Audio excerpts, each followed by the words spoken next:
5 Approaches to understanding fate. There are different approaches to understanding what fate is and whether it can be controlled.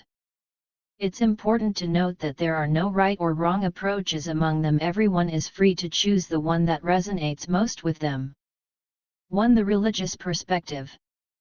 The first worldview is cultivated by all world religions. In the religious worldview, our fate is in the hands of the Lord. In all major religions, there is a supreme judge of all destinies who gathers information about every living person, recording and fixing it in a repository, a supercomputer. The verdict that will be passed on the soul on Judgment Day depends on the accumulation of good and bad deeds. Whether we will have an advocate and whether there is a right to appeal is an open question. 2. The magical perspective, contagious magic. The second and third worldviews are magical, based on the idea that each person's fate depends on other people and surrounding circumstances. Magic is divided into 2 types: contagious magic, which is based on the belief that the destinies of 2 objects that intersect at a particular point in space and time become linked from that moment on. For example, there is a belief that one should not allow a black cat to cross their path. Why? It is said to attract misfortune and will henceforth have a negative influence on your fate. You can believe in this concept or not, but in quantum physics, it is known that if 2 electrons were in one system and then separated across the universe, an event that occurs to one will simultaneously happen to the other. 3. The magical perspective, homeopathic magic. The third approach involves homeopathic magic, where the effect is achieved through the law of similarity. Acting on one object through specific magical procedures induces a similar influence on another object connected to the first. Homeopathic medicine is entirely based on this form of magic. In homeopathic remedies, there is nothing that directly affects biochemistry. The effect is achieved through belief in the healing properties of the homeopathic preparation. 4. The occult perspective.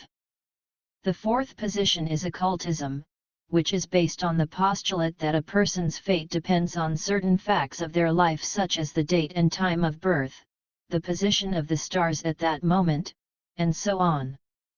Street fortune tellers, Nostradamus, who wrote his legendary quatrains, and Baba Vanga, whose prophecies are still interpreted based on the time, event, or context, are all representatives of this approach. Each seer relies in their revelations on the authority of invisible spirits living in endless parallel, unseen worlds, but not everyone is capable of communicating with them. 5. The integral perspective, karma. The fifth, integral approach to understanding fate is the karmic approach, which we adhered to in preparing this book. When talking about karma, most people think of it as something uncertain.